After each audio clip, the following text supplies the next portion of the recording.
Olá, meu amigo, minha amiga, meu irmão, minha irmã. Muito obrigado por clicar neste vídeo. Me chamo Cristiano e você está no canal O Alvo, né? Eu tenho uma mensagem do Senhor para passar para você, né? Peço encarecidamente somente a sua atenção, nada mais do que isso, ok? Eu prometo ser breve, tá bom? Bom, infelizmente muitas pessoas ainda não creem na Bíblia, né, como sendo a palavra de Deus, né, como não sendo um manual de regras de Deus para o ser humano, tá? Então é importante, eu gostaria de esclarecer isso, ok? Então vou abrir aqui em 2 Pedro, na segunda carta de Pedro, no capítulo 1, nos versículos 20 e 21, para falar um pouquinho sobre isso, rapidamente. Então diz assim: sabendo primeiramente isto, que nenhuma profecia da Escritura é de particular interpretação, porque a profecia nunca foi produzida por vontade de homem algum, mas os homens santos de Deus falaram inspirados pelo Espírito Santo, tá? Então, como nós vimos aqui no versículo 20, a Bíblia ela não é de particular interpretação. O que isso quer dizer? Eu não posso ler e interpretar da forma que eu bem quiser, ok? E segundo aqui no versículo 21, porque a profecia, né, a Bíblia, nunca foi produzida por vontade de homem algum, ou seja, não foi produzida pela vontade do homem, né? Alguém chegou lá e começou a escrever, vou escrever a Bíblia. Não, né? Ela foi produzida por homens santos, né? Homens que Deus separou, né? Por isso que são chamados de santos, tá? Homens santos de Deus que falaram inspirados, ou seja, por vontade e por indicação e ajuda do Espírito Santo de Deus, tá bom? Então é muito importante que se creia nisso, porque a partir disso, né, você irá crer que a palavra, né, que a Bíblia, ela é a palavra de Deus, ok? Tá bom? Então, dito isto, né, vamos lá no início, onde tudo começou. Eu queria falar da transgressão do ser humano, né? A transgressão dos homens, né? A transgressão do homem ou o pecado, ela faz divisão entre Deus e o homem, né? Ela afasta, porque Deus é santo. Então a transgressão, o pecado, ela faz divisão. Então é importante, meu amigo, minha amiga, né? Você saber que se você é uma pessoa que não fez uma aliança com o Senhor Jesus, né? Você está separado do Senhor. Você é inimigo de Deus. É isso mesmo que a palavra diz. Então eu queria chamar vocês para Gênesis, né? Onde tudo começou. Gênesis no capítulo 2. Então, aqui em Gênesis no capítulo 2, nos versículos 16 e 17, diz assim: e ordenou o Senhor Deus ao homem, dizendo: de toda a árvore do jardim comerás livremente, mas da árvore do conhecimento do bem e do mal, dela não comerás, porque no dia em que dela comeres, certamente morrerás. Então foi uma ordenança de Deus para o homem, no caso Adão e Eva. Então eles poderiam desfrutar de tudo aquilo ali que tinha no jardim do Éden, menos a árvore do conhecimento. Mas nós vamos ver no capítulo 3 de Gênesis que eles foram ludibriados pela serpente, que era Satanás, e eles acabaram transgredindo o mandamento de Deus. Então aqui em Gênesis 3, no versículo 3, 4, 5 e 6. Então a serpente disse à mulher: certamente não morrereis, porque Deus sabe que do dia em que dele comerdes, se abrirão os vossos olhos, e sereis como Deus, sabendo o bem e o mal.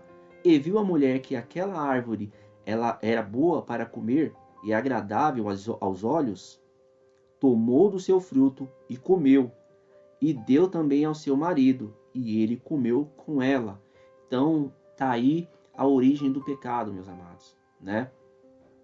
A origem do pecado. E todos nós somos descendentes de Adão e Eva, né? Então, todos nós carregamos o pecado como herança, né? Ele está na nossa veia, ele vai se desenvolvendo, né? E é importante dizer aqui também, de mostrar que A serpente, Satanás, ele enganou a mulher, que também fez com que o seu marido caísse em transgressão, né?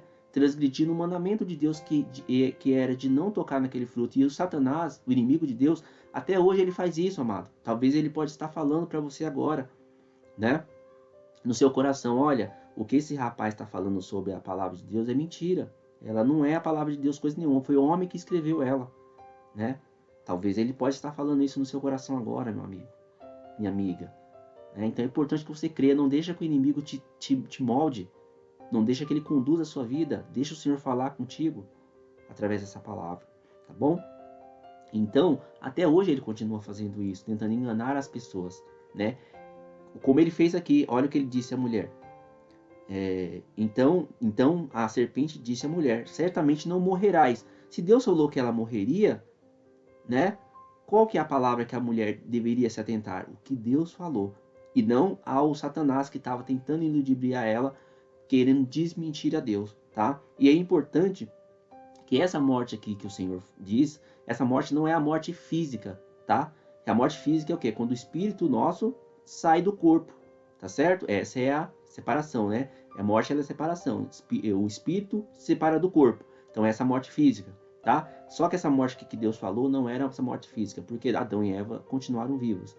Essa morte se tratava da morte espiritual, que na Bíblia é chamada de segunda morte, e é a morte que leva as pessoas a uma eternidade na condenação, meus amados. Por isso que é importante essa mensagem. É importante que você creia nessa mensagem. Ok?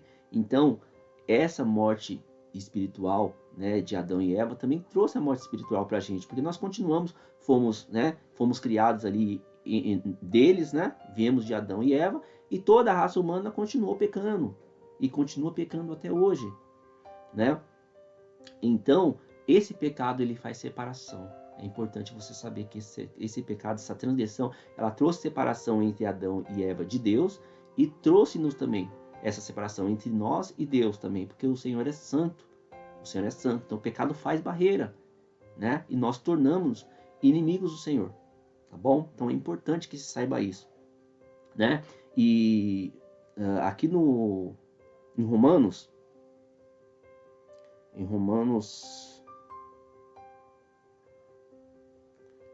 3,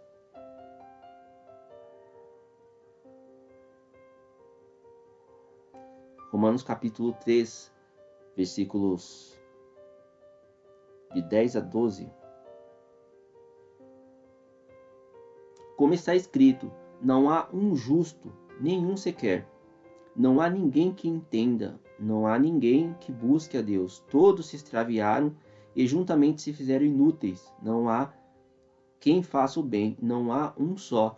Então, em cima desta palavra que foi que o Senhor, o Deus Todo-Poderoso, né, o Deus vivo, ele viu que todas as pessoas, a partir do pecado lá de Adão e Eva, da transgressão de Adão e Eva, cada um andava pelos seus próprios caminhos, né, todos pecando e partindo para uma condenação.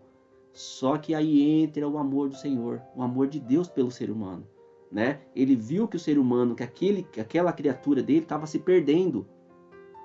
Então ele, movido pelo seu grande e imenso amor, ele procurou um meio pelo qual o homem pudesse de novo se reconciliar com ele, né?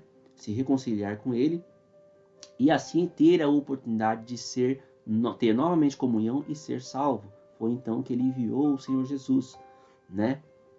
E nós vamos ver aqui,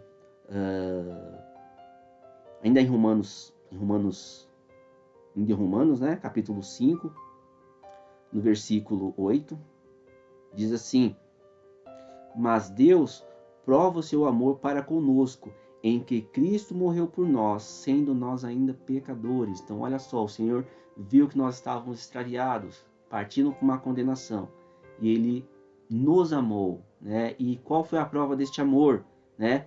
A prova deste amor foi que Ele enviou Cristo para morrer pelos nossos pecados, mesmo sendo nós quem éramos ainda, pecadores, né? Pessoas sem nenhum merecimento, né? Mas mesmo assim o Senhor nos amou, né? E a prova do amor dele foi enviar Jesus para ser morto ali na cruz do Calvário, mesmo sendo inocente, sem ter pecado, por causa de nós, por causa do amor a nós.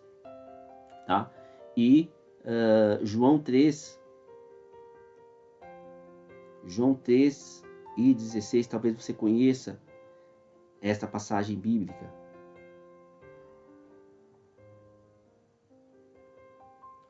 João 3 e 16. Eu vou ler aqui do 14. E como Moisés levantou a serpente no deserto, assim importa que o Filho do Homem, Jesus Cristo, seja levantado. Isso quer dizer o quê? Importa que o Senhor Jesus fosse crucificado. Por quê? Porque a crucificação dele, a morte dele na cruz e a ressurreição dele nos traria a oportunidade de reconciliarmos de novo com Deus por intermédio dele, crendo naquele sacrifício e recebendo ele como único e suficiente Salvador. Tá? Então, para que todo aquele que nele crê não pereça, mas tenha a vida eterna. Porque Deus amou o mundo de tal maneira que deu o seu Filho unigênito, para que todo aquele que nele crê não pereça, mas tenha a vida eterna. Porque Deus enviou seu Filho ao mundo não para que condenasse o mundo, mas para que o mundo fosse salvo por ele. Quem crê nele não é condenado, mas quem não crê já está condenado, porquanto não crê no nome do unigênito Filho de Deus. Então, meu amado, essa é uma mensagem do Senhor para você. Tá?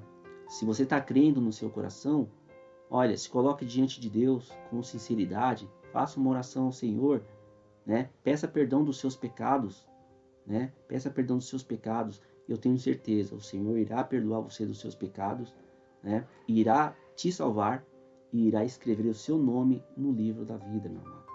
Se você é uma pessoa, meu irmão, que está afastado dos caminhos do Senhor, olha, volte a se apegar com o Senhor, volta a ter comunhão com o Senhor, né? Peça perdão dos seus pecados também, se coloque diante do Senhor.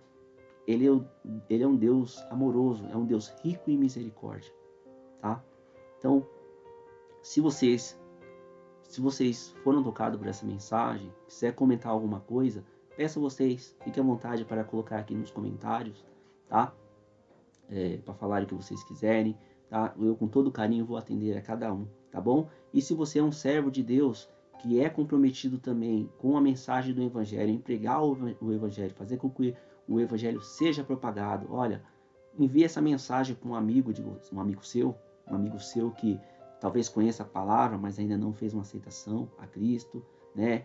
Uma pessoa que está afastada dos caminhos de Deus, tá? Ajuda no compartilhamento dessa mensagem. As pessoas precisam saber que Jesus é a salvação. Muito obrigado. Deus abençoe a vida de vocês.